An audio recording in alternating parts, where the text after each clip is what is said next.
Hey everybody, it's Tony Schiavone of All Elite Wrestling, and this is True Hill Heat. And I said it right, you motherfuckers.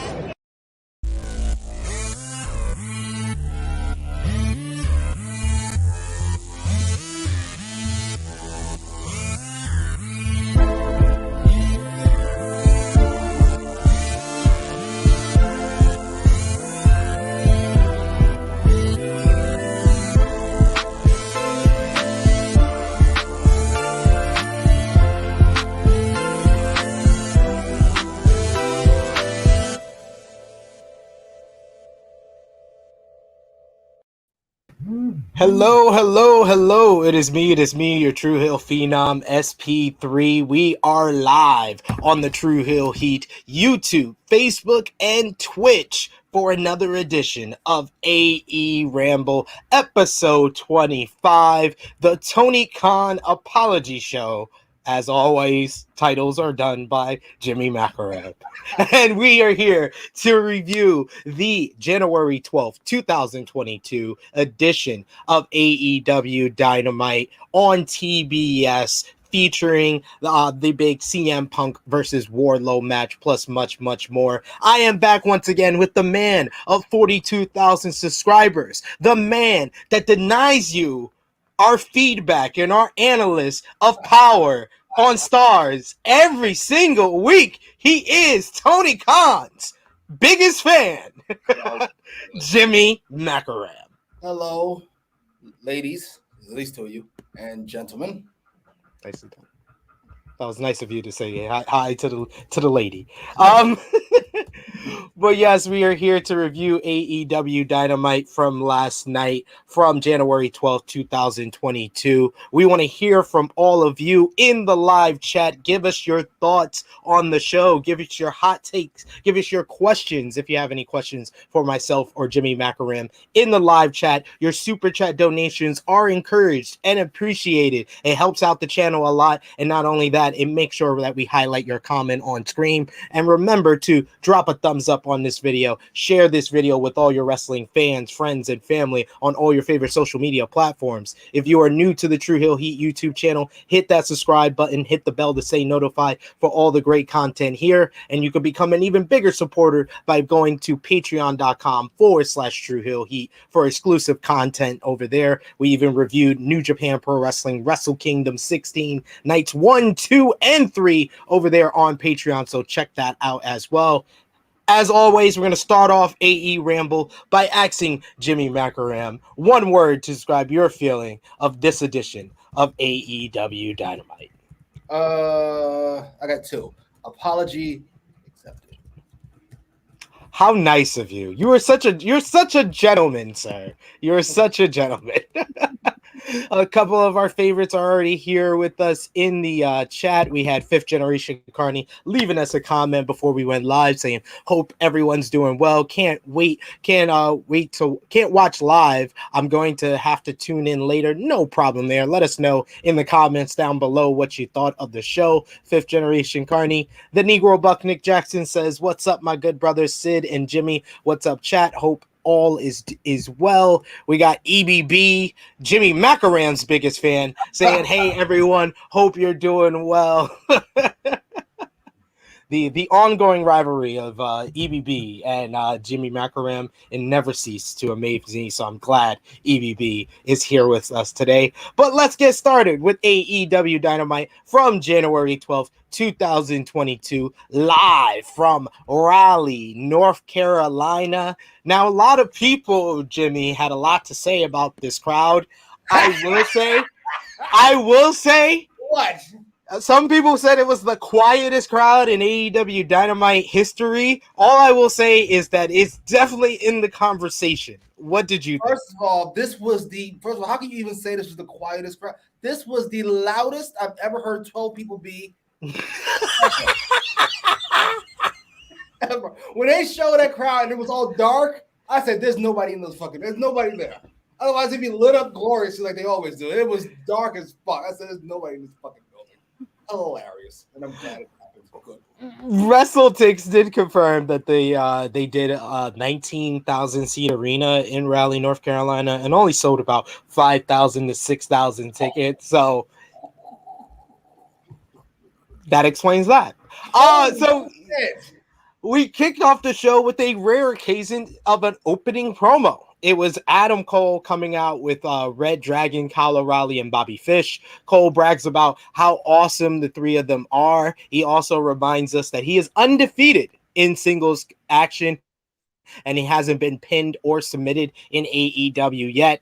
Red Dragon is the baddest team in wrestling, says Adam Cole, but I think he forgot that he is friends with another tag team, and that comes out Matt and Nick Jackson, the Young Bucks, along with Brandon Cutler to interrupt. Cole tries to play peacemaker, and they all seem to be friends because both teams are better than people like the best friends. But before Cole is able to interrupt, Fish and O'Reilly get in the Young Bucks face. The Young Bucks tell us their New Year's resolution is to regain the AEW World Tag Team titles, and Red Dragon say they have the same New Year's resolution. So Cole says that this is just friendly competition, and at least they're all better than best friends, which brings out Orange Cassidy and the best friends, with Cole calling their music stupid, telling the the person to cut it off. A fight is on as Orange Cassidy takes down Cole, but Cole gets the upper hand by hitting Cassidy low.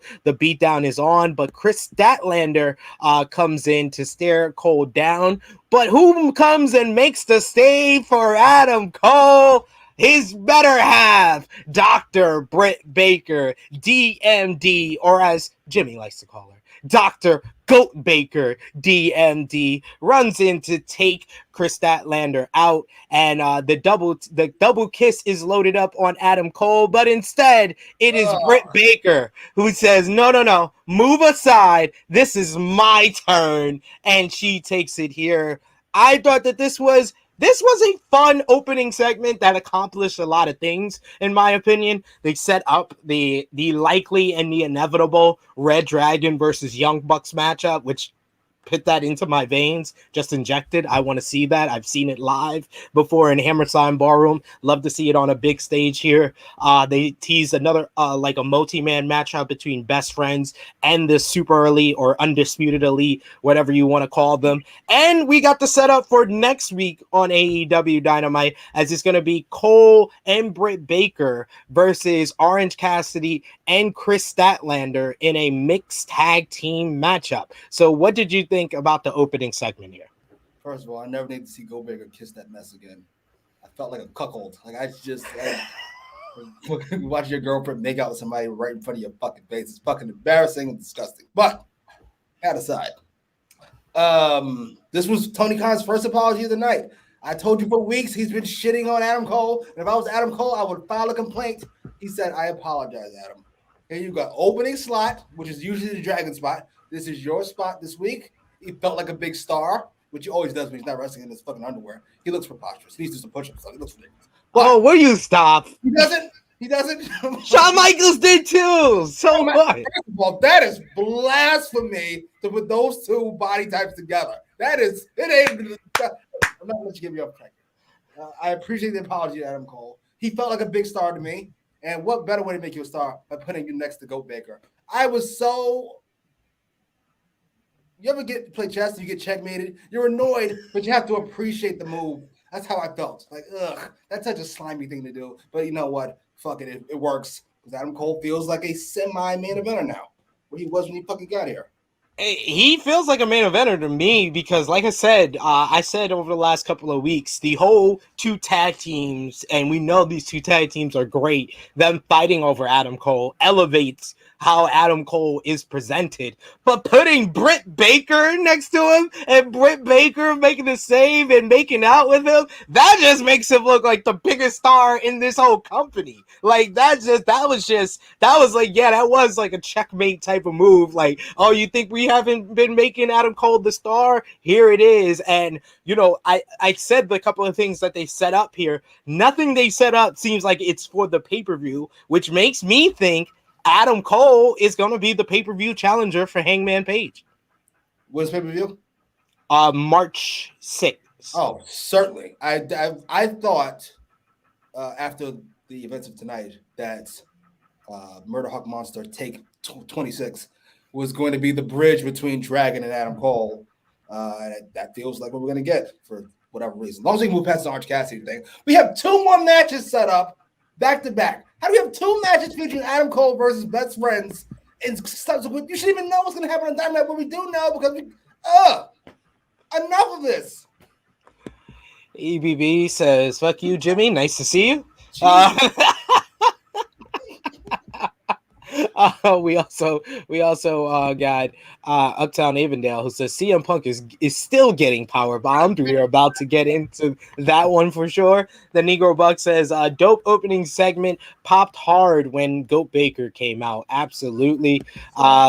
EBB says, let me guess Jimmy's thoughts. Baker good. Matt Jackson makes me sick. Adam Cole sucks for kissing my girlfriend. He looks awful. Some rambling about Orange Cassidy. You got one. He got one out of those. Yeah, you got a few of those right. 3. He does look awful. He doesn't suffer kissing my girlfriend. He's just gross. And Baker's good. Never. Baker's the GOAT.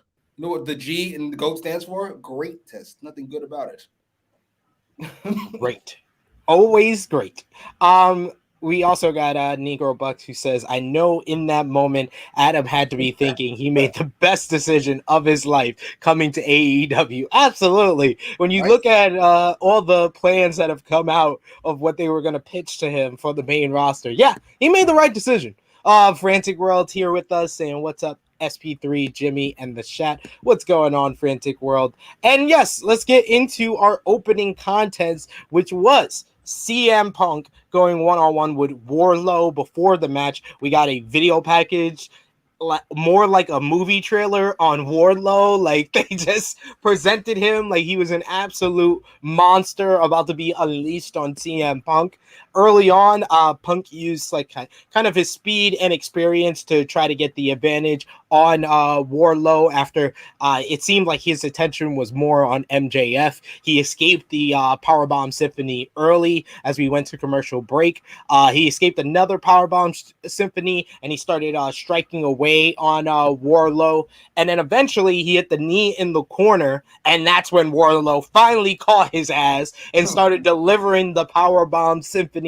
When he got to 5, he was going to he put the foot on CM Punk. He looked like he was done. He was finished with it. MJF says he wants more. So Wardlow delivers 2 more power bombs in the ring. And then MJF wants a powerbomb through a table at ringside. He delivers the powerbomb through the table at ringside. Aubrey Edwards literally gives this dude a 30 count to get back into the ring. And even JR is saying that the count is rather slow. He's about to pin him again. MJF gets in Wardlow's face, wants a 9th powerbomb. He goes for the 9th powerbomb, but CM Punk rolls up Wardlow in a small package to get the victory.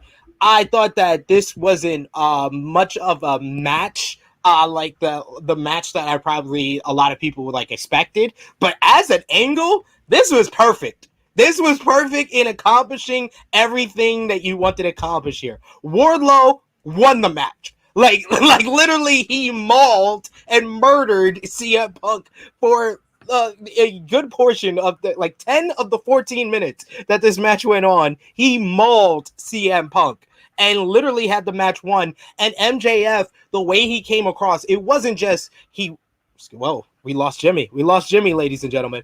It wasn't just that MJF wanted Wardlow to keep delivering pain to CM Punk, his rival. It felt like MJF didn't want Wardlow to beat CM Punk before he was able to.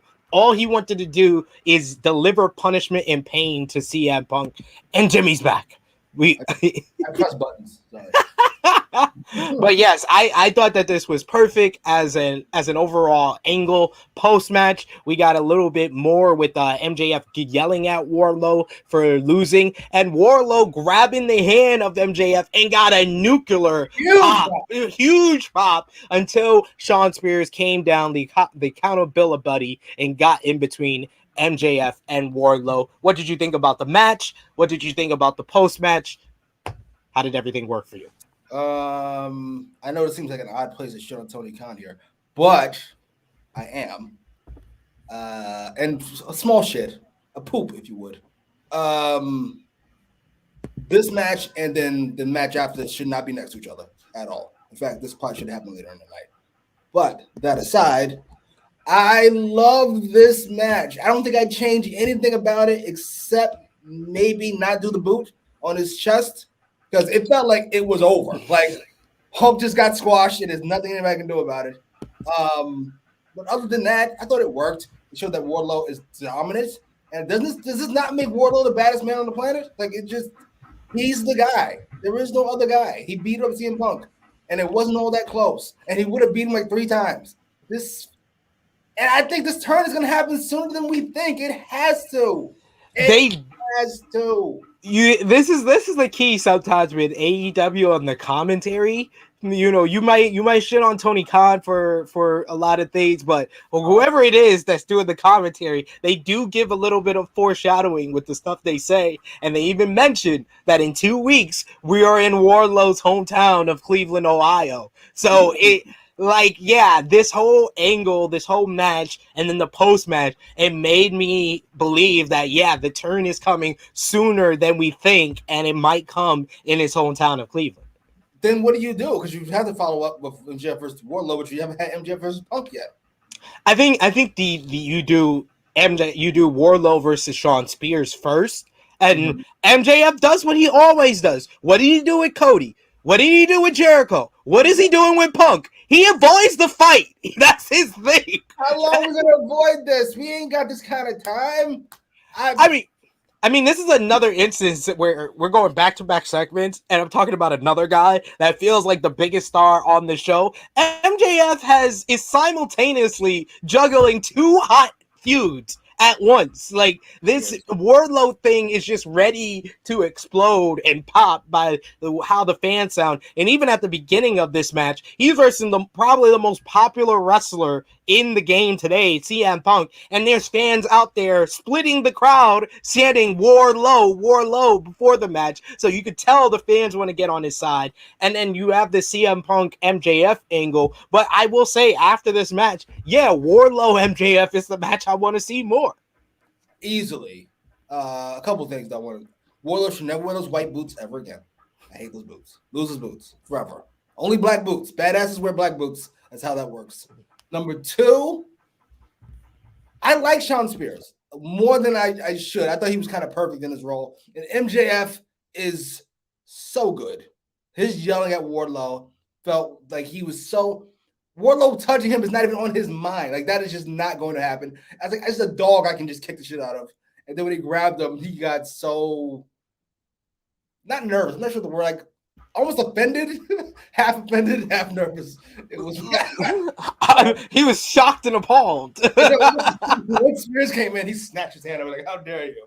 Like, that was fucking fantastic. I love MJF is just so perfect in his role, and it just seems like he has a lot of things going on. But also with the whole CM Punk MJF, that's another match that feels like it should be coming soon, because now he's versed the 2 guys in the Pinnacle that he can verse in singles competition, because MJF came out just a few matches later, and he cut a promo basically talking about what happened tonight, and that CM Punk didn't prove anything beating Wardlow, and he announces that next week, you'll get the match that you won. You get the match you deserve, the match that everybody wants to see.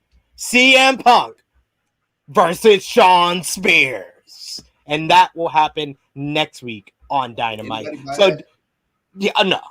Do you think that we're getting CM Punk and MJF at Revolution, or do you think that it's going to probably happen on TV? Because I think they might do it on TV, and it might happen on the Chicago Dynamite on February 2nd. Ooh, I did not know we were going to Chicago that early. That sounds about right. Well, maybe they'll announce the match there. What's the pay-per-view? They said March. March what? March 6th.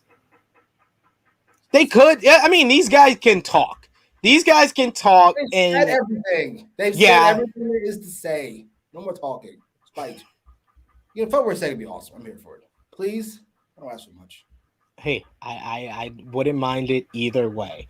But yes, it's going to be interesting what they're going to do with both of these matches. But we should mention here that Wardlow was in the headlines during the day before Dynamite started, after Retzovotes sent out a tweet that said that WWE is extremely interested in luring away Wardlow when he becomes available, and that they love the potential of Wardlow. He's 33 years old, not a lot of experience in professional wrestling since signing with before signing with AEW in 2019. So a lot, he has pretty much his whole career ahead of him. What do you think about Wardlow possibly in WWE, Jimmy?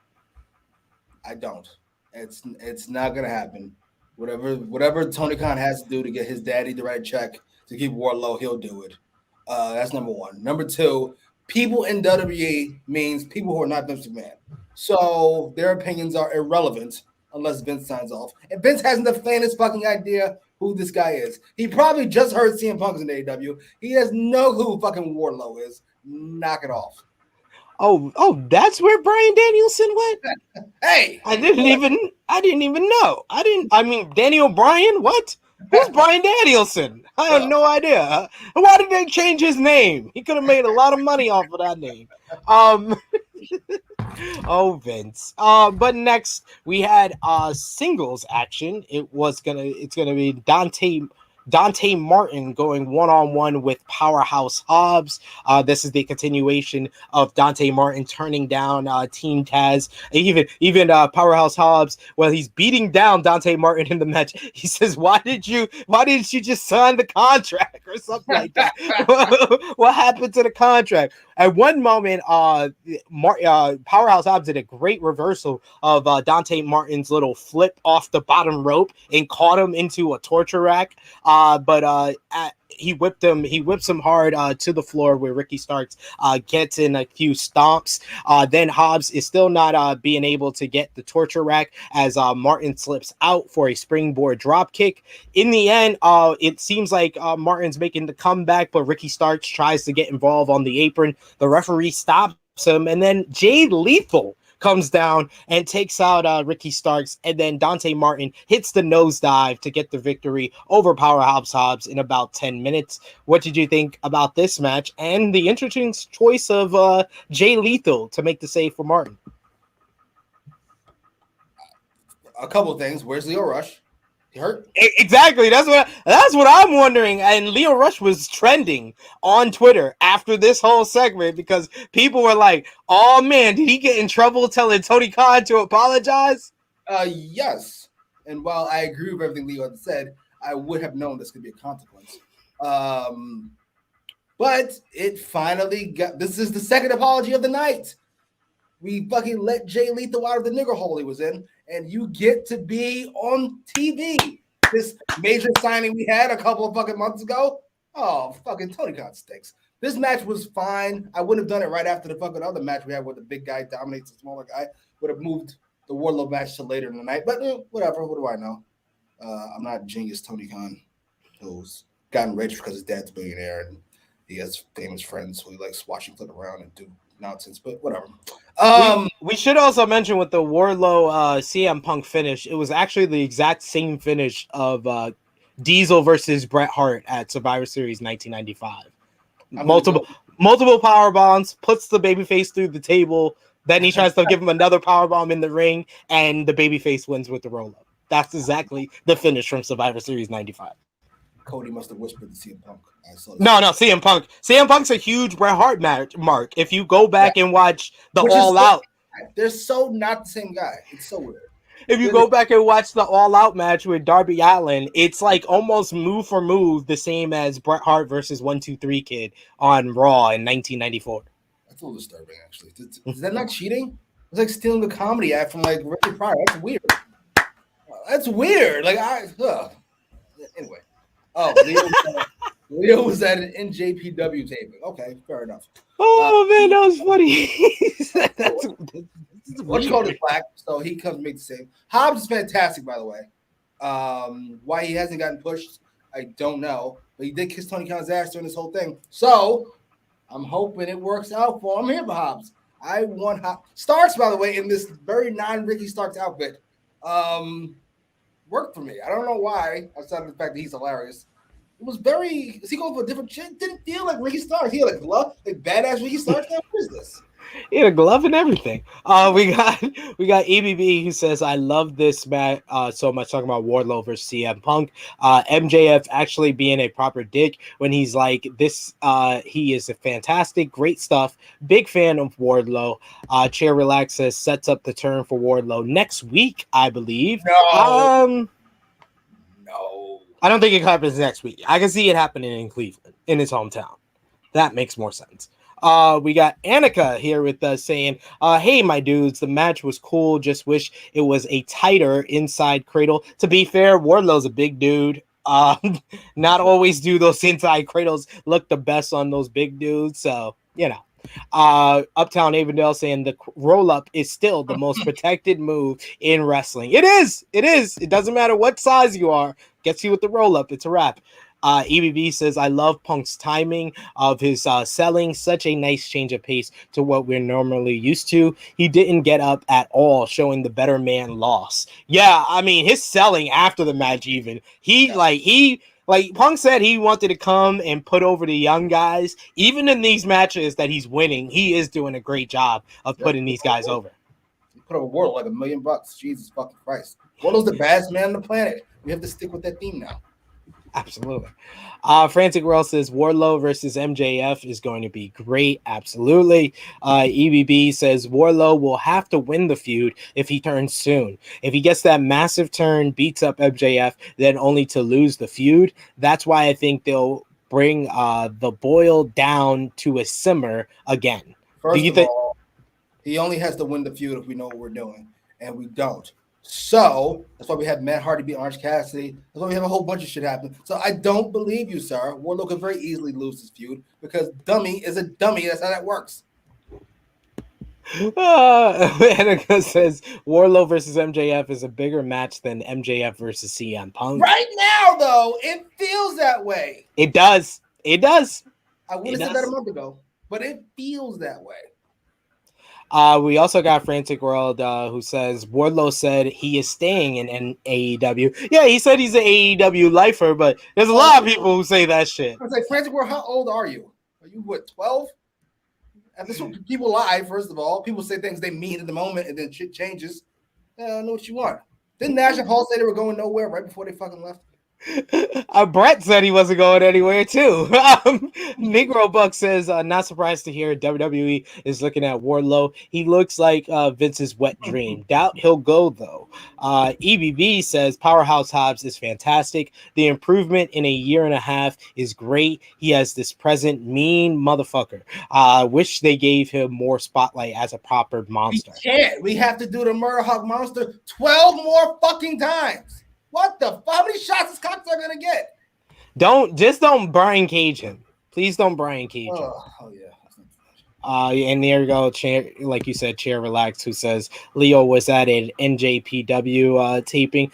I mean, I didn't mind it after I thought about it for a little bit because I was like, Jay Lethal being inserted. Now we can do a 6-man tag of Lethal, Rush, and Martin versus Team Taz, Powerhouse Hobbs, Ricky Starks, and Hook. Yes, I can't wait. That's gonna be money. Hook's gonna destroy all 3 of them at once. All 5 of them. It'll be Tony Khan's wet dream. We get rid of all these darkies all at once. Hook is just chugging. Hook is racially ambiguous. Just saying. He is very racially ambiguous, much like Taz. Nick Jackson says happy to see Jay Lethal, but definitely noticed Leo Rush wasn't there. Yes, indeed. Annika says so. Leo can't be there. Tony looks at Jay Lethal. Oh, black guy, go save Dante tonight. I can totally see that. Let me ask a question, by the way. No. Yeah. Is it me or does he treat ROH guys poorly? Like people who had no choice but to be here. He treats like garbage, but people who could have been WWE but choose to be here, you guys are fucking. Like, I'm gonna treat you a little bit better You had choices out there. These motherfuckers didn't. They gotta wait for me to choose them now. Oh, we got Uptown Avondale. It says Dante is great, but I want Darius back. The matches they could have with the Acclaimed, among others, will be amazing. That was random. The Acclaimed. What? Yeah, I mean, yeah, I didn't expect that. Like, sure. I mean, I guess. Hey, that's interesting. Chair Relax says Hobbs is the star, absolutely, but he's standing next to Hook. I mean. Whoa, what a question here. Where is Hook racially ambiguous? Wait, what? I don't know if that's what you meant, but what? What? What a question. Hard pass on this. EBB says, could you imagine Hobbs versus Hangman? God damn, that should have happened. I think it did happen, but yeah, I mean, now it would be even better for sure. Because Hangman's gotten better and Hobbs gotten better. What if we did Hobbs versus Punk, right? That was a solid match. Hobbs got a significant bump from working with CM Punk. What if, and hear me out, we didn't fucking waste all that, and instead Hobbs was the main eventer right now, or a big enough star right now, instead of a bum with the rest of the bums in Team Taz, not named Hook. I don't understand. What did they do? What did Taz do? I appreciate you specifying that. I just want to say, Hobbs and Starks catch a break. They're so fantastic. I don't know. Team Taz didn't have anyone that could be just considered like the weak link in it. Like even when Brian Cage was in it, like his weak link is his like charisma, but just highlight his strengths, which is just look at him and what he can do in the ring. So yeah. You gotta explain. I don't get it at all. I'm very confused by it. Definitely Team Taz should be more than what it is, for sure. But a stable that doesn't have to worry about that was next in the Inner Circle. And they are proud to have won the PWI Faction of the Year and are ready for Sammy Guevara to win tonight. And that cues up Eddie Kingston, who comes in with the smoothest cut, like he says that he has a bad knee because of Daniel Garcia, and he says that he has an issue with Garcia, but he also blames Jericho for Santana and Ortiz not being tag team champions, which I loved. Santana and Ortiz leave before things get serious, not trying to get involved. So does Jake Hager, and Jericho says he'll be down there in tonight's main event and threatens Kingston if he is down there too. What did you think about this little quick promo segment here? No Jericho jokes, mostly. So that was a win. We had to turn to Phil again, but that was a win.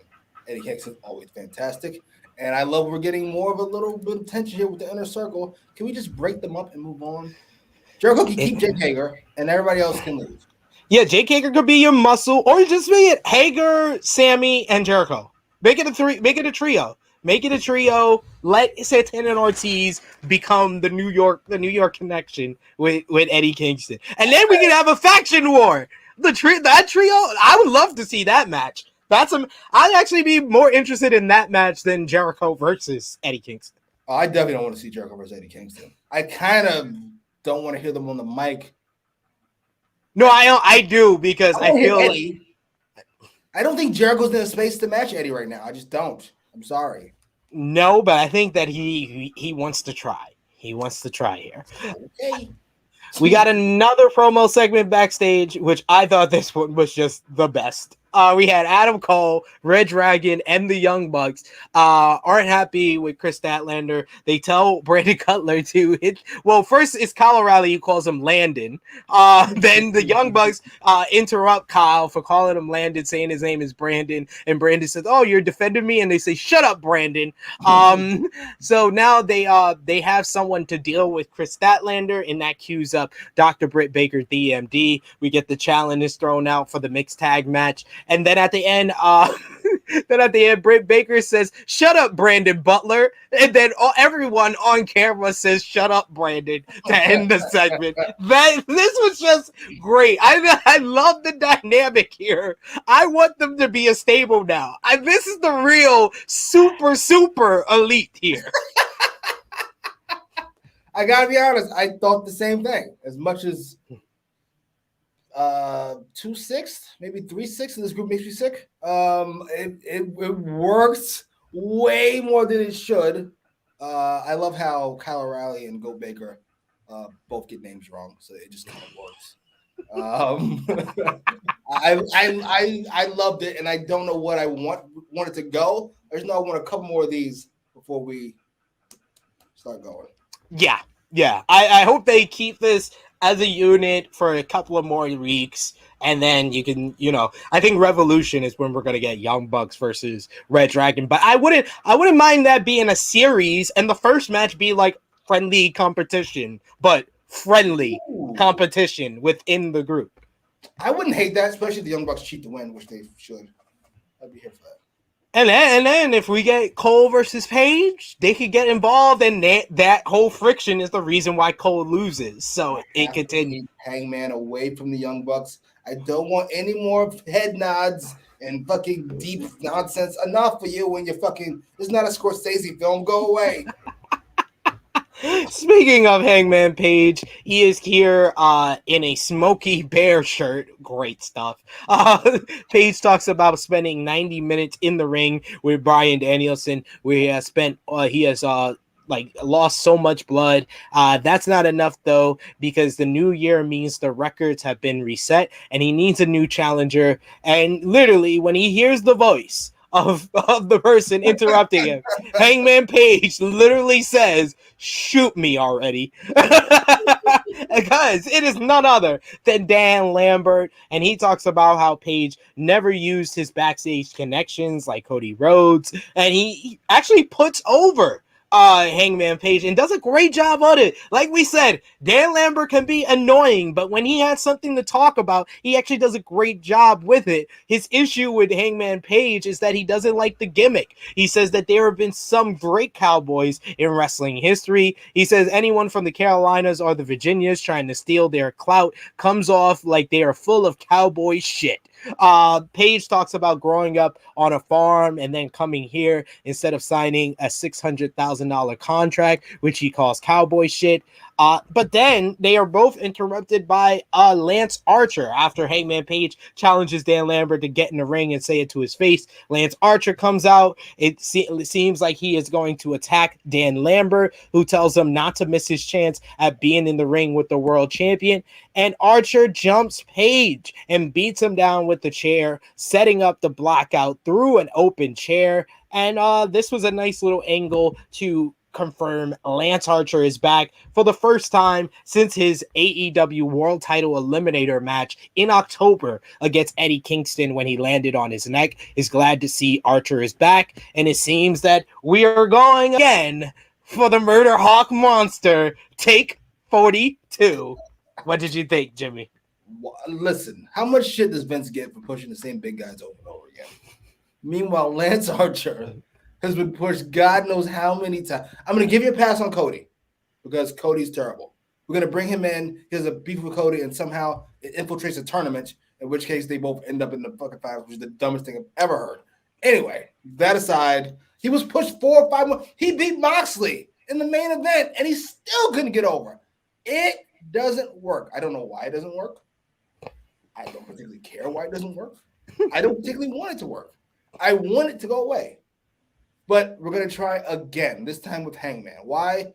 Maybe he's paying him a lot of money. I don't know why. But as far as this segment goes, Dan Lambert was fine in the beginning. When he started rattling off Cowboys, I gotta be honest, I got bored. I was like, I don't need it. I already get enough from. Sorry about that. I already get enough history lessons from fucking Jim Ross. I don't need any more from you.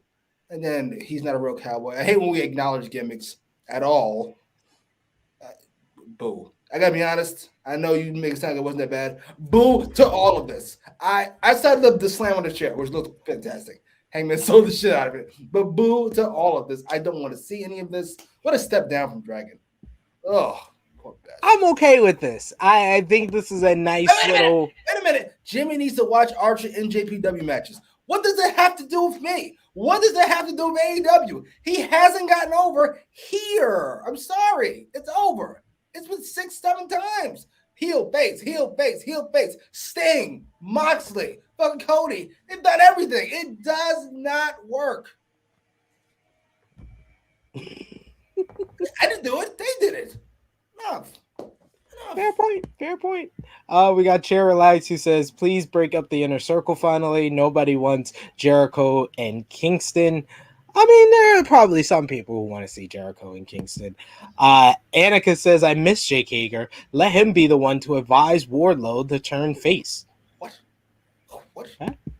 Chair Relax says Santana and Ortiz need title shots like a week ago. Absolutely. We got Nick Jackson saying no eye contact, Landon.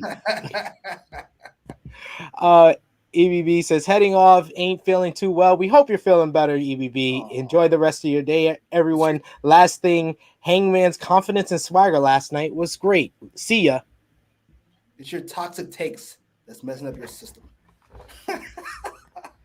That's so bad. Cherry Leg says Cutler is the best goof. Indeed, he is. He's great. We got Frantic World says, I just want to see the Bullet Club in AEW. I mean, we've seen pretty much the Bullet Club in AEW. You want the actual Bullet Club? I mean, they ain't that great at this point. I mean, they're all separated, and when they're together, yeah, it's usually the House of Torture. Annika Wilson says, I love Britt Baker and Adam Cole. Them being together is wonderfully weird, like watching my parents kiss for real. Yeah, something like that. Ugh, it's gross. This week, Hangman's nameplate said Beyond Beef Cowboy. I mean, the nameplates be the best part about Hangman some weeks. Nick Jackson says, glad to see Archer back. We also got Uptown Avondale who says, I loathe Dan Lambert. That voice is intolerable. Yeah, kind of. CC Kingston says that I want Kingston to don't be a menace with Jericho. Wonderful description. Name, but all right. You, my boy Blue says, I used to think Jimmy was just a hater, but I'm starting to see and appreciate his points. I accept your apology too. I'm accepting the apology for that. Tony Khan and chat apology show, ladies and gentlemen. You've seen it. So when do you think we're gonna get Archer versus Hangman? 2 weeks. Wait, beach break? Oh, is that when that is? Yeah, that's in Cleveland. The 2 weeks. That's the Wardlow show. February 2nd, you said? February 2nd is the Chicago show, yeah. Oh, so this is the week before that? Or the week after? Yeah, the week before that is Cleveland for beach. One of those shows. Soon. We can't exactly drag this out. Nobody's exactly clamoring to see Hangman versus fucking Lance Archer. I mean, with enough time before the pay-per-view, you can have Archer win a bunch of matches on Dynamite to be a credible pay-per-view challenger, especially if you can do Rosa versus Baker at Revolution, which it doesn't seem like that's going to be the direction they're going in, but if they were to do that, that could be the main event, and you can do Lance Archer versus Hangman Page as the AEW World Title match. You need, unless you're gonna do it, just no. No. We don't have this. Lance Archer's not over. He's never been over. He's not here. I ain't seen it in JPW. I'm talking about here and now. I can't see you selling many pay-per-views if that is your main attraction. Lance Archer versus Hangman Page. I can't even say it seriously. This shit sounds ridiculous. Can't say it with a serious face on. Oh man! Backstage, we had Arn Anderson is proud of Lee Johnson and his son Brock Anderson as a new tag team. They're in Horseman country in Raleigh, North Carolina. But here is another Horseman, Tully Blanchard and FTR, to say that Arn is rather right that they're in Horseman country, but they represent the Horsemen better, and that Arn should be with them instead of with Brock and Lee. And this sets up a tag team match, Brock and Lee versus FTR for next week. Any thoughts on this quick promo segment here? I thought it was well done. Dax is always fantastic. Bye Dad is hilarious. That was great. It just works. I'm curious to see Lee Johnson and fucking Brock Anderson. Brock needs to get some tighter fitting draws. I know it's a weird thing to say, but he's built weird, and it's like he's got saggy ass pants. It's just like all of that is weird looking.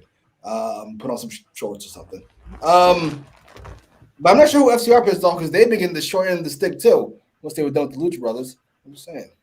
I mean, I'm hoping that in a few weeks or one of these weeks, we get the Briscoes coming in because I want to see that match that they teased that final battle and Tony Khan allowed FTR to go over there. So bring in the Briscoes and do this match on Dynamite. Don't let ROH. Don't wait till ROH to do it in April. Do it.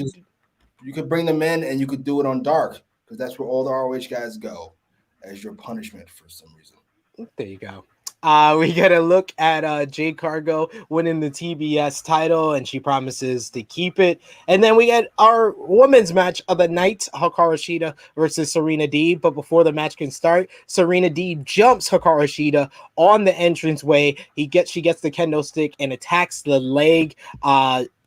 In the ring, we get the match started, and Serena Deeb just washes Hikaru Shida, attacks the leg, his dragon screw leg whips, locks on the Serenity lock, and the referee stops the match in about 2 minutes. Post-match, the medics come out to check on Shida, and Deeb hits her with the kendo stick anyway, and referees come in to break it up, and Deeb finally leaves, and it looks like Shida was severely hurt after the match, and this may write her off for a few weeks before we get the inevitable final match between Shida and Deeb. But I thought that this was a great another match that wasn't really a match, but more of an angle. And my God, Serena Deeb looks like the baddest chick on the block right now. What did you think, Jimmy? A few things. Number one, this is the final apology of the night because after he kicked that female reporter in the cunt, Tony Khan wanted to apologize by getting as many women on this show as he possibly could. We had a fucking Jade package. We had Gold Baker. We had these two. We had women come out to make save. We had a Statlander with Red Velvet and the other one segment later. Layla Hirsch. Yep. Many women as possible on the show. See, I don't hate you all. You know you were born wrong. His words, not mine. I love you. Jesus. Okay. So yeah, that was that. Number two, how awesome would this have been if this happened before the Wardlow match, and therefore we're actually worried about Wardlow getting the match being stopped and Punk's being destroyed. We've already seen somebody get destroyed and the match stopped. That aside, I'm gonna show Tony Khan have to give him some props. I'm sorry, it has to be done. This was simply him hitting the reset button after he completely fucked up match 3, which we all agree. He fucked it up. Yeah. Yes. Don't build it all. He was like, all right, fuck it. Fine. I've got to make it even again, 2-2, so we can do a final match again in match 5. Fair enough. I accept this apology because I want to see Shida and Deeb go at it as we're supposed to see. I assume some type of gimmick match. I don't know what it'll be, but I'm not going to complain because Serena Deeb is fantastic. I love her so much. If she can stay healthy, she'd be my second favorite, but she can't. Sorry. Who's your second favorite? It's probably Thunder Rosa at this point. It changes. If it's Jade, Thunder Rosa, then it's Ty Conti. I love Thunder Rosa. Music to my ears, Thunder Rosa. Absolutely. A couple of comments that we got to highlight here. We got Eddie James asking, when is Tama Tonga going to come to AEW? I don't know if that is even on the docket. And considering the show that we got on Dynamite this week, Tama Tonga is a part of one of the better tag teams in New Japan Pro Wrestling, the Gorillas of Destiny. One thing AEW don't need right now is more tag teams because we saw a lot on the show. CCX's Beyond Beef is just as bad as Beef for you. Right, thank you. Thank you. Cherry Lex says, dumbest name, Beach Break in Cleveland. Agreed. Nick Jackson says, I'd also like to formally apologize to Jimmy because I too see that Dummy Con stinks. Come around. I appreciate it. It took you guys entirely too long, but I do appreciate it. It took you guys entirely too long. It's better to get it right than to be right. I appreciate it. Can't get right. Can't get right. There you go.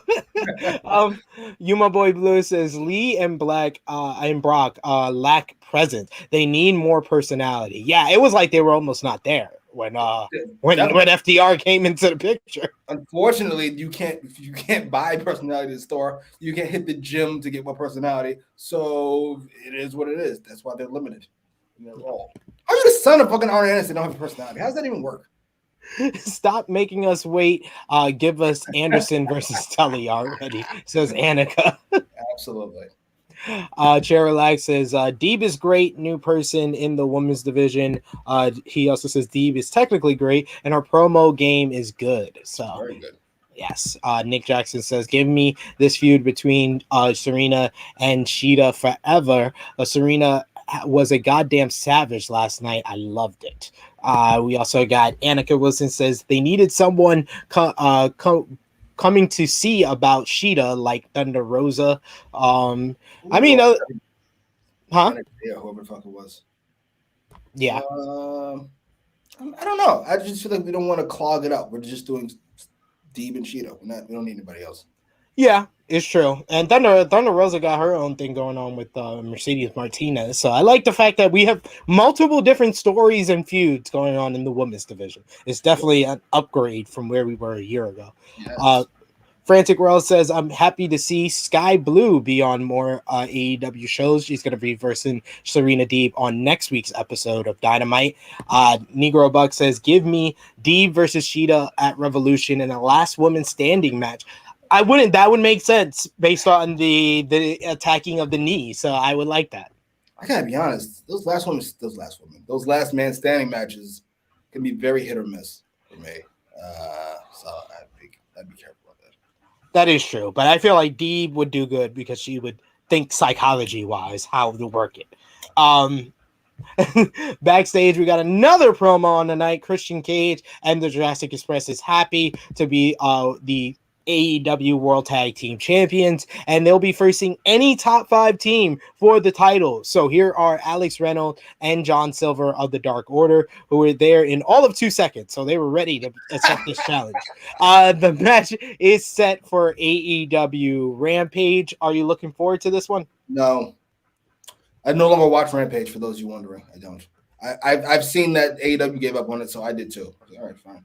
Nice of you. Nice of you to be consistent. Next up, we had Matt Hardy going one-on-one with Penta El Zero Miedo. Matt's family was in the crowd as we were in Raleigh, North Carolina. Matt and Penta had a good reaction to this match at the start. But just at the start, this crowd died during this match, and this match just kept going and going and go. It felt like it was 15 minutes long. It was actually 9 minutes long. Matt misses a moonsault, and then Penta hits him with the fear factor to get the victory. After the match, Penta cuts a promo calling out Malachi Black, saying that he'll come after him. Malachi Black comes. The lights go out. Malachi Black comes out. He attacks Alex Aprantes first with a kick to the head. Then he gets into a brawl with Penta until the Varsity Blondes come out. It's 3-on-1 on Malachi Black until the lights go out again. And none other than ROH's Brody King. Look how dark that arena is, sir. Oh man, Brody King is here. The fans were chanting for Brody King, so this you could tell the fans were expecting this person, and he got a huge reaction when he came out, and he completely cleared house on everyone in the ring, laying out Penta, Brian Pillman Jr., and Griff Garrison. Nice little suplex into a power slam by Malachi Black and Brody King. So the Kings of the Black Throne are together. Now the House of Black are in AEW, and it has grown as Brody King is officially All Elite. That was announced earlier this morning. What did you think about the match between Penta and Matt Hardy, but more importantly, the post-match with Brody King's debut? Okay, I will treat the most important thing importantly, because the match, I skipped right over it. I had no interest in anything Matt Hardy related, and I refused to waste any time on it, much like Lance Archer, except it's been going on for 20 fucking years. No more Matt Hardy. It doesn't work. Who gives a fuck? Enough. Not Shinji's gimmick again. Enough. Anyway, the post match I enjoyed, and we enjoyed it more than 5 people in the fucking crowd, but it still works. I'm not sure about the strategy of Malachi Black taking out Alex first. That feels like a very bad idea, considering one of those guys is dangerous and the other one isn't. You should probably take out the dangerous guy first, and then leave this bum to stand there being bum. But I actually like when the fucking Garrison that mess came out, mid-save. It looked cool. It looked like Malachi Black's actions finally coming back to bite him in the ass. It just looked cool. I was like, yes, great. He kind of laughed, smirked, and then lights go out. I thought Brody looked, I don't call him Brody, it feels awkward, but he looked great. I thought he felt like an animal. I thought they look really good together. Absolutely. Tattoos and it works. And I think you might have been right about Julia. It felt very odd her saying don't. Yes, she was the one that kind of led to the Brody King debut, because she's the one that called off the troops off of Malachi, which is a bad idea. But unless some shady shit going on here, I don't know if I want it or not, but it'd be interesting at the very least as we continue to try to make up for that Cody nonsense from Malachi Black. Absolutely, they're still playing catch up, ladies and gentlemen. We got the Shadow Ranger who wants Brock Anderson versus Tessa Blanchard. Book it. Or we can. Hudson. I'm just saying. Jesus, ladies and gentlemen. Oh my God! That gentleman just said a Tessa Blanchard Brock Anderson feud will begin with Tessa Blanchard going nuclear on Lee Johnson. Just saying, she has a history of comments. CC Gibson says she and Deeb are proof of training together plus time works.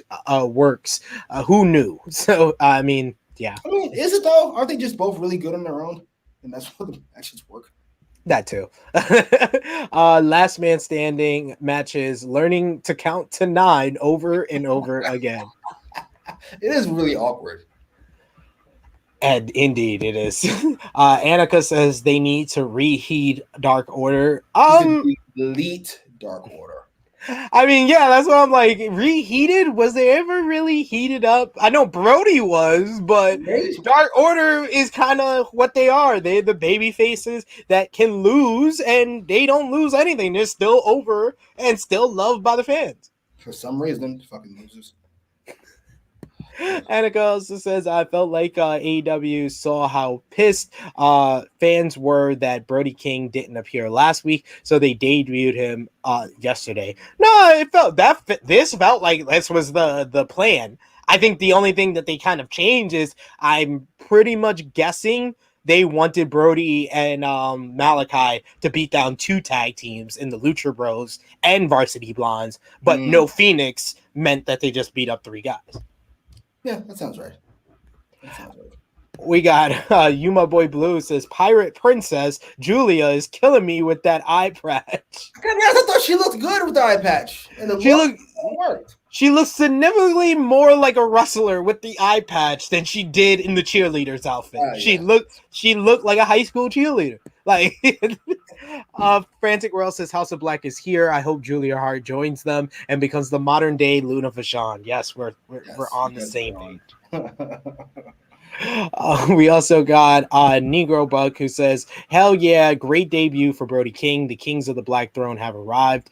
And the Shadow Ranger says, why do so many people want Julia to be a heel? Jimmy? Because she's not interesting. It's fun.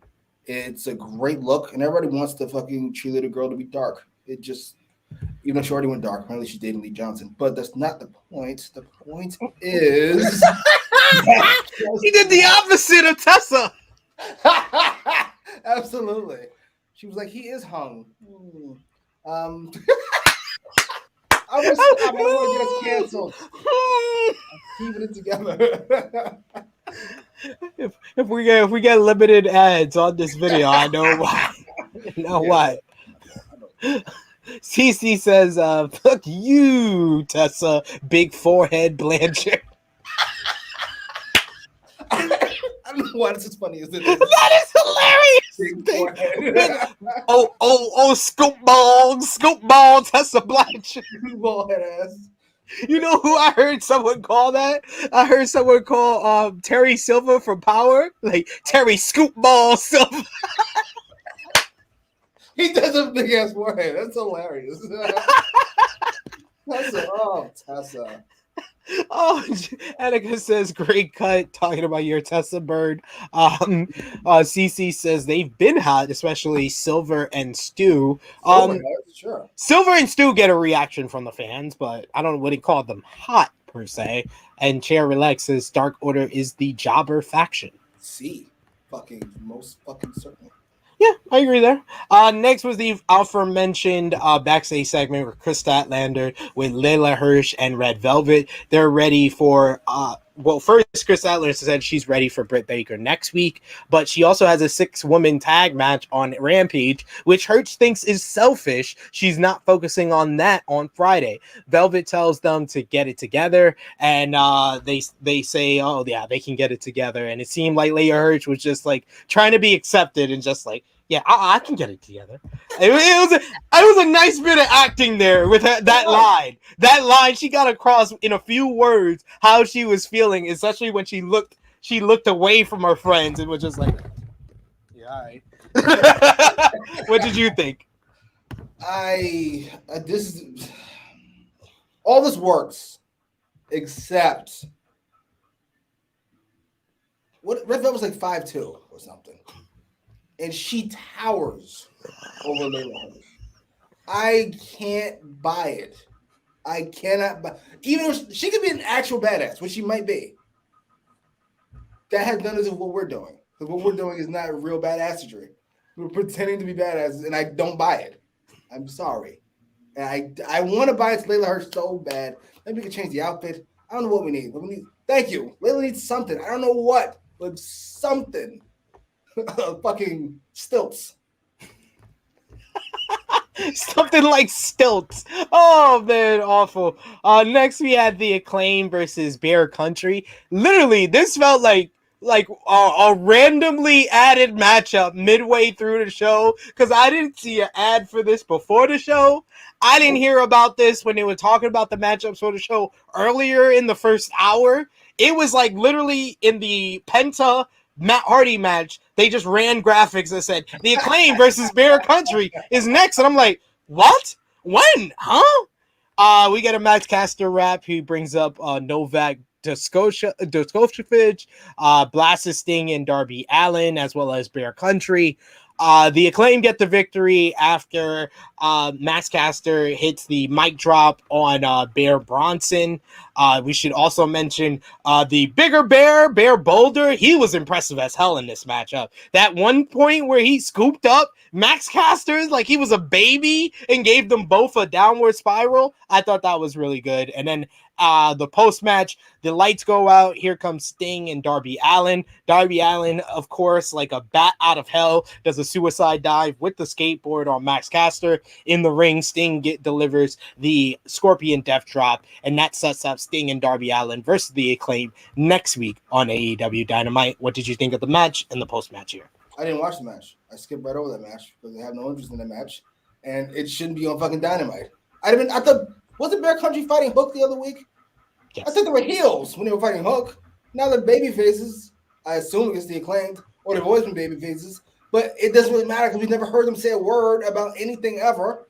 So I'm not entirely sure what I'm supposed to think of these two at all, except that they're big and they're hairy and strong. And they're bears. And Bear. Get it? Bear Country? Shut up. Exactly. I thought we were going to do a music video this week. That didn't happen. Oh, yeah, they did. They didn't do that. Yeah. I totally forgot it. I just saw Annika Wilson bring it up. I don't care about any of this, to be honest. We just saw Sting and Darby beat them up, I think, for like the second time. I don't care about any of this. And I'm going to have a match? I thought we had that already. No, we had I think we had Bowens versus Darby. Yeah, and a singles match. Yeah. So who gives a fuck? We got to do the tag match because Why? what we saw in this show is that they are really building up this tag team division where multiple teams. You really don't know who is going to get the shot at Revolution. Like with the AEW World Title, we've been introduced to Lance Archer, possibly. None of us really think that's going to be the pay-per-view, but Adam Cole seems more likely, and if they do MJF and CM Punk before Revolution, they could throw either one of those in there. So there's only like 2 or 3 options for Hangman Page. For the woman, she's got this, Britt Baker's got this thing with Chris Statlander. She can always go back to Thunder Rosa. Ruby Soho has put her name in the hat. With the AEW tag titles, though, it could be any tag team. Sting and Darby Allin are undefeated. The Young Bucks say they want their tag team titles back. Red Dragon want the tag team titles. Santana and Ortiz now their story is they are not tag team champions because of Chris Jericho, according to Eddie Kingston.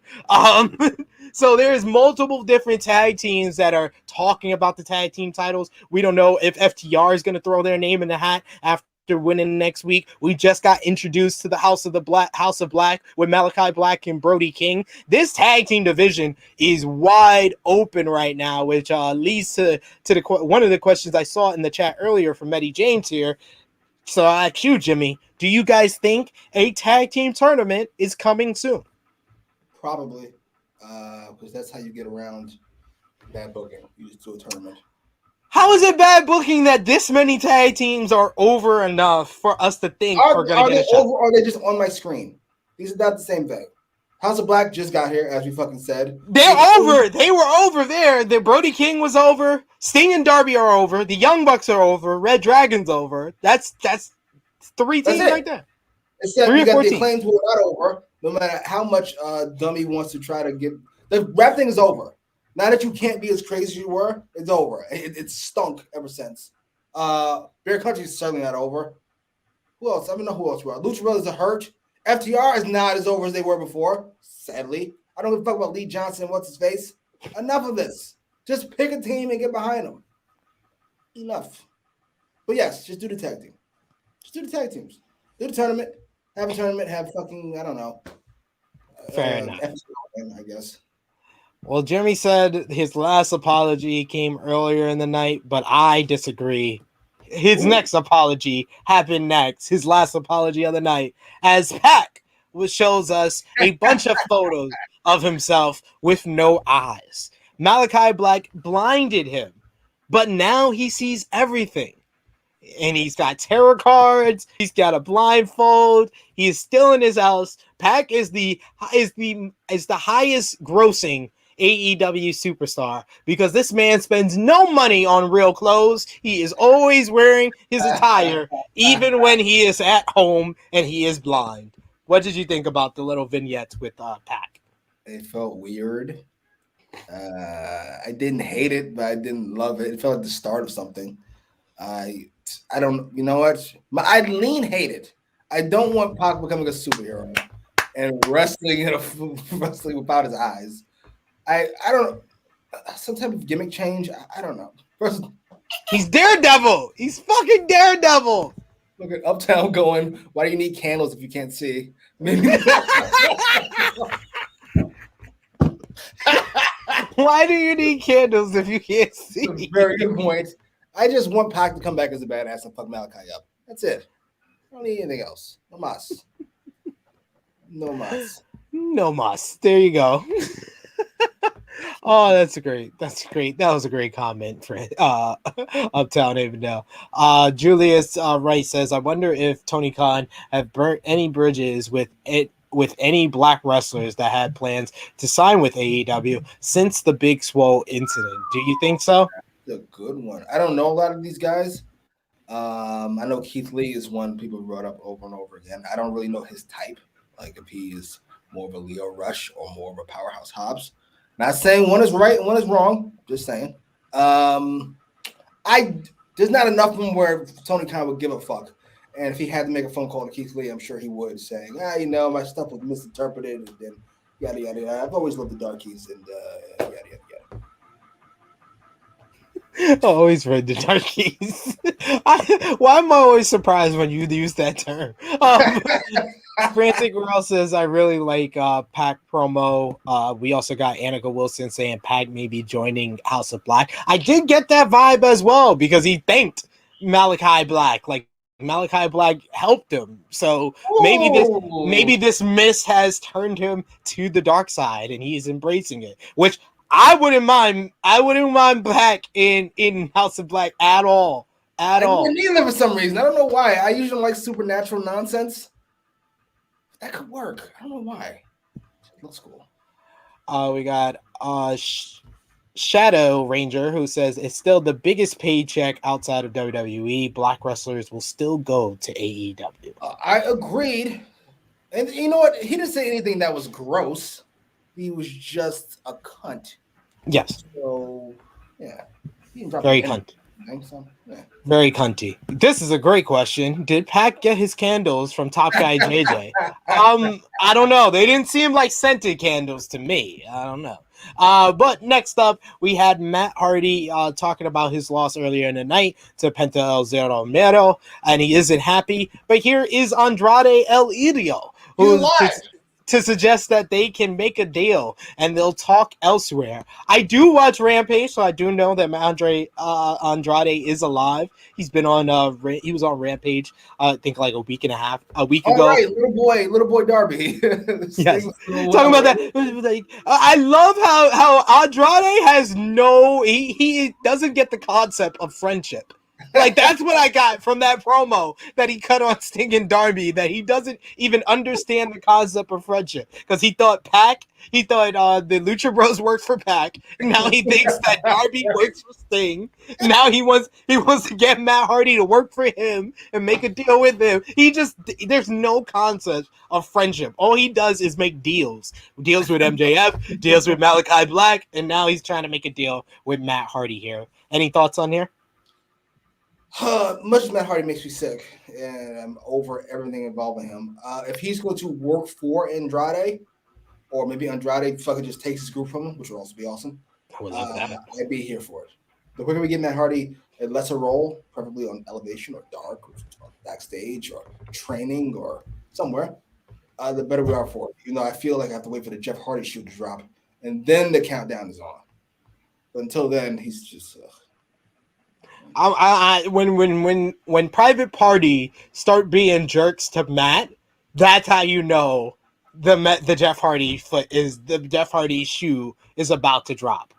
I think that's what we're gonna get sooner rather than later. Next was the main event for the interim TNT Championship. Sammy Guevara defending against Daniel Garcia. Chris Jericho and Eddie Kingston are at ringside. So is David Crockett, who AEW loves, apparently. Yes. He's here to present the winner with the title again. They go straight to an absolute fight. This was a nice blend of styles with Garcia trying to ground and use his technical wrestling ability. He's just a very gritty performer, and he just grinds people into the mat, while Sammy Guevara used his speed and athleticism. At one point, Sammy got in a very messy-looking crossroads for a 2 count. Hideous. He tries on a springboard, but Garcia goes to the outside. So instead, he does a springboard to the outside dive. Garcia gets control. He counters into a choke in the ring and follows up with a hard power driver for a 2. That cues up 2.0 to go after Kingston and Jericho on the outside. One of them gets on the apron, and Sammy punches him off the apron. He then runs Daniel Garcia into the other member of 2.0 and hits the GTH, which either hit right on the top of the dome or didn't hit at all, depending on your angle. And Sammy Guevara gets the win in about 12 and a half minutes. I thought that this was a very strong main event. I thought both guys worked well with each other for the most part. It just didn't hit that next level that we expect from like the great AEW main events. But Garcia once again gets a spotlight and he shines through. I can't believe he's that good, and he's only 4 years into the game, 22 years old. it's quite amazing, and I gotta appreciate how AEW keeps giving him these opportunities. What did you think? Agreed on all counts. I really liked the beginning of this match where it wasn't really a match. It felt like a fight. Yeah. These two young guys felt the testosterone was fucking going at each other. It worked for me big time. This interim TNT title is preposterous. Especially when they announced that Cody's coming back next week. Yeah, like he was out for 10 days. Like that's not what interim titles are for. Interim titles are for when the guy's gonna be out for months. 10 days. Anyway. And then JR fucked it up in the fucking show. We don't know when Cody's gonna be back. Yes, we do. We just said You literally just announced it, JR. But Garcia is fantastic. Sammy is fine. This match felt like an excuse. Just we already have an interim title. We got to defend at least once. So here you go. But it worked though. I like these two in the main event scene. I like them going with two non-WWE guys always. Jericho and Eddie, I could do without because I feel like we're kind of waiting for something to happen, but we can't do it just yet. So we gotta wait a little longer. Yes, post-match, Jericho and Kingston go after 2.0, which leads to an argument between the two of them. And yes, this is starting to get repetitive. Even our producer put this picture titled "Repetitive Bullshit." So yeah. And we ran a poll. What does Dynamite get? And wow, in a very surprising total here, the True Hill Heat community in our live chat gave it 0 through 6. So Jesus. Before we even get me and Jimmy's rating for the show, it seems that the True Hill Heat community in the chat didn't like it. To let us know what you did not like about the show, you can still send in your super chat donations, but let us know in the live chat what you gave the show, a thumbs up, thumbs down, what you gave it out of 10 for the show, and who was your MVP and LVP for this edition of AEW Dynamite. So I'm afraid to ask, but Jimmy, put your thumbs in the middle. Thumbs up or thumbs down for this edition of AEW Dynamite in 3, 2, 1. We both went thumbs up there. I don't know. Maybe everybody was like 6 out of 10 out of that 0 out of 10. I don't know. Jimmy, what did you give the show out of 10? I don't know. What's the lowest passing grade? I gave a little bit higher than whatever that is. I guess 6.5. So 7. I thought it was good enough. 0 to 6 shocked me. Tony Khan, to be fair, he does appear to get distracted in the middle of the show always. The hour mark hits and he's just a bum. I will say something that's becoming a little bit of a trend on the show is just something that we've said for a while has been a trend is the interviews with people getting interrupted backstage. I felt like that happened 3 or 4 times on this show.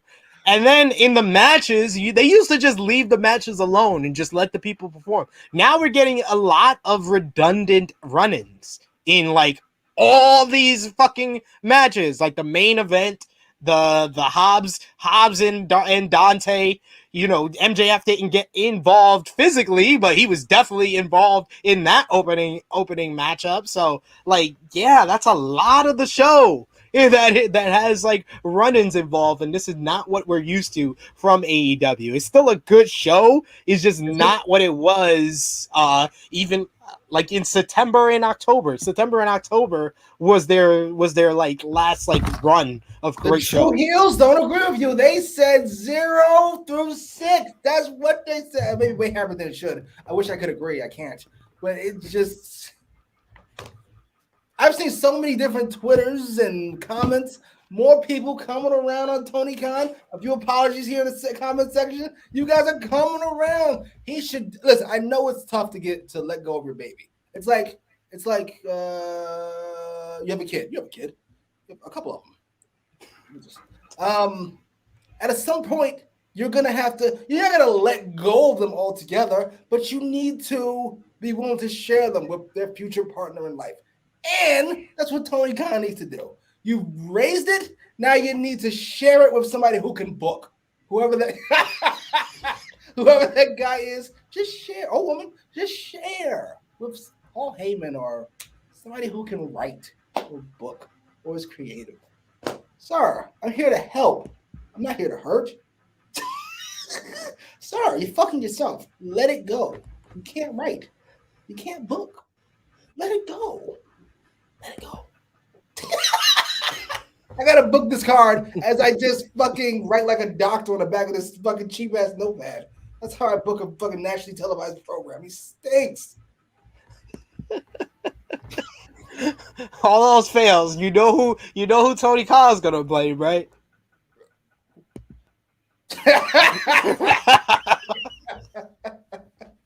Absolutely. All right, Jimmy. What was your match of the night for the January 12th, 2022 edition of AEW Dynamite? I'm gonna go with the main event because I thought the Wardlow match was more of an angle than a match, which I'll probably go with the main event. I agree with you. I'm going with Guevara versus Garcia for match of the night. MVP of the night. Wardlow. I wasn't sure if you were gonna go with him, but I'm gonna say co-MVP Wardlow and Adam Cole, baby. Ooh. LVP of the night. Matt Hardy. I have no interest. Man, are we about to be unanimous on all of this? Yeah, I'll go with Bear Country. I'll go with Bear Country. Fair enough. With Bear Country. We got Julius Wright who says, do you think AEW could utilize their TV-14 rating more? I don't want them to go with Vince Russo route, but I feel like they could be a tad bit more edgier. I don't think being more edgier is what AEW needs. That's not their problem. Though, to be fair to me, when we gouge niggas' eyes out, I'm all here for it. The Nick Gage thing I thought was splendid. They've had several stuff, but I just think they need more consistent writing and a better booker. I felt like there were some positive trends this episode. Yeah. Cherry likes this. Garcia should have won. I wouldn't have mind that. We got Frantic World who says the main event was really good. Annika Wilson who says, is Dave Crockett the holder of the TNT title now? He might as well be. God damn.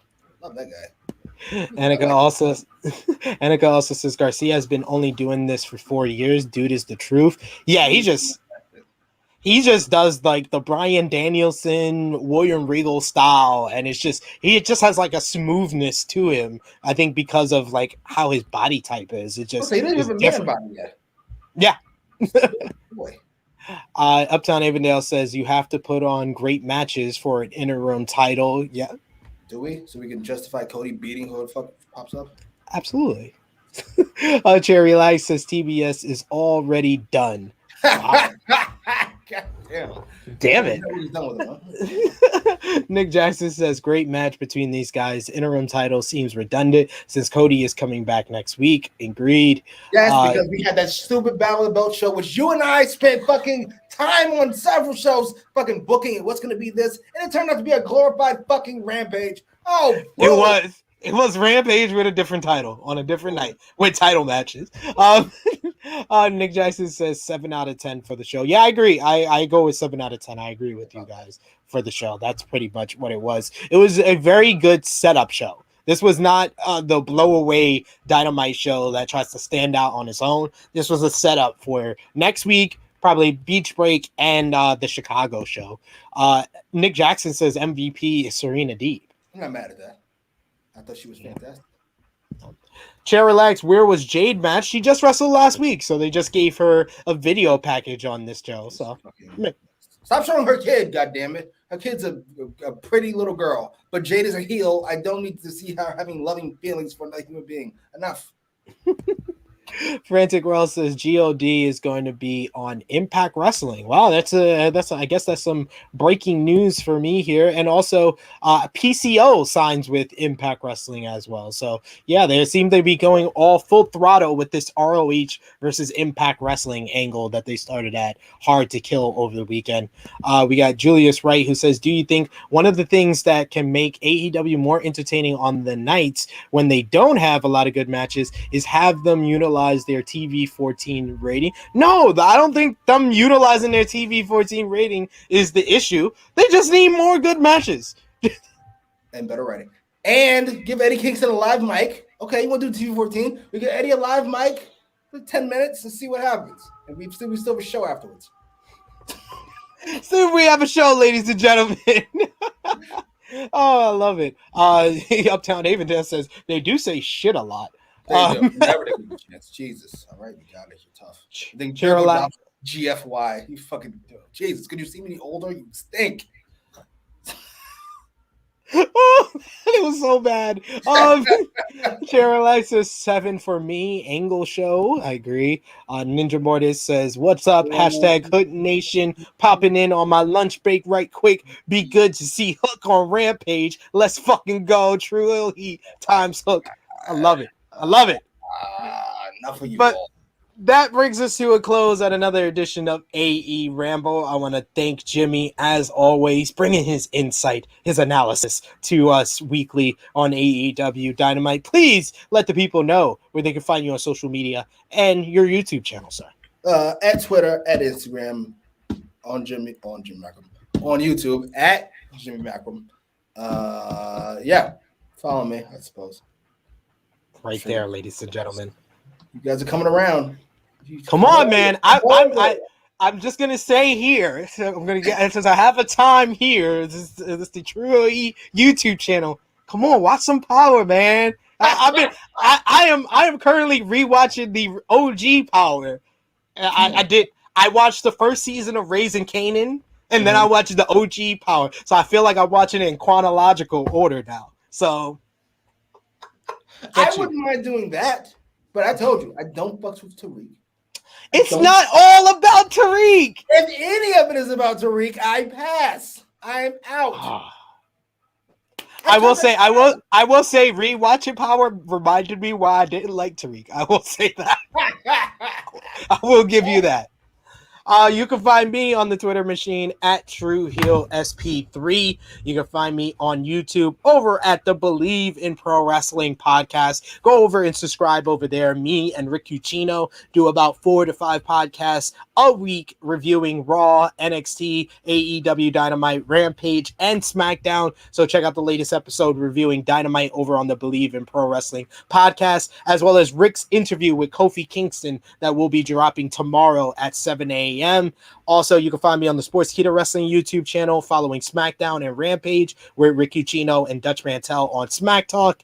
And you can see my written work at sportskeeda.com, as well as WrestleTalk.com, as well as Fightful Magazine. Check out my Twitter page where I posted my magazine that I wrote the article about Darby Allin for. So check all of that out. And of course, you can follow the gang True Hill Heat on Facebook, Twitter, and Instagram. Go over to the Teddy Turnbuckle YouTube channel and support us over there as we do the SmackDown review. It will be Chrissy Love, Romeo, and Josh reviewing SmackDown weekly for the Teddy Turnbuckle YouTube channel. And become a supporter of True Hill Heat even more at patreon.com/True Hill Heat for exclusive content, including our Wrestle Kingdom 16 review. So that is a lot to take in, but enjoy all that we have right here on the True Hill Heat YouTube channel. A bunch of great stuff is up on the channel right now. NX340 with Romeo, Chris G, and Ness reviewing the latest edition of NXT with AJ Styles versus Grayson Waller, as well as Rated Raw Superstars 32 with myself and Romeo reviewing this week's Monday Night Raw with new tag team champions in the Alpha Academy,